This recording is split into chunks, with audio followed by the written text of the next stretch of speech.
Hello guys, welcome to our channel. இன்றைக்கான வீடியோவில் என்ன பார்க்க போகிறோம் அப்படின்னா, உங்கள் வீட்டில் இருக்கக்கூடிய ரோஜா செடிகள் எந்த ஒரு உரமும் கொடுக்காம முட்டுக்கள் வரணும் அப்படின்னு நினச்சிங்கன்னா இந்த டிப்ஸை ஃபாலோ பண்ணுங்கள். உரங்கள் கொடுக்காம எப்படிப்பா வரும் அப்படின்னு கேட்குறீங்களா? கண்டிப்பாக ஒரு ரோஜா செடிகள் உரங்கள் கொடுக்கலனாலும் நம்ம ஒரு சில பேசிக் ஸ்டெப்ஸை ஃபாலோ பண்ணுறது மூலிமா முட்டுக்களை உருவாக்க முடியும்.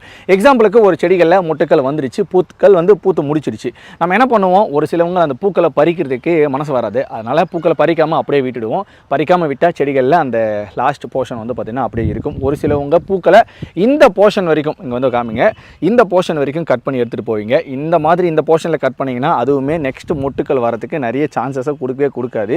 சரி, ஓகே, எப்படிப்பா கட் பண்ணணும், என்ன பண்ணணும் அப்படின்றத நான் இந்த வீடியோ பதிவில் கொடுக்குறேன். ஒரு ரோஜா செடிகள் உங்கள் வீட்டில் இருக்குது, பூக்கள் பறிக்காமல் இருக்குது அப்படின்னா இந்த மாதிரி விட்டுடக்கூடாது. இதுக்கப்புறம் இந்த செடிகளில் பூக்கள் வரத்துக்கு சான்ஸே இருக்காது. அதனால் இந்த இடத்துல கட் பண்ணுவாங்க நிறைய பேர். வெறும் பூக்களை மட்டும் எதுவுமே பண்ணக்கூடாது. 2 இலைகள் விட்டு அந்த போர்ஷனை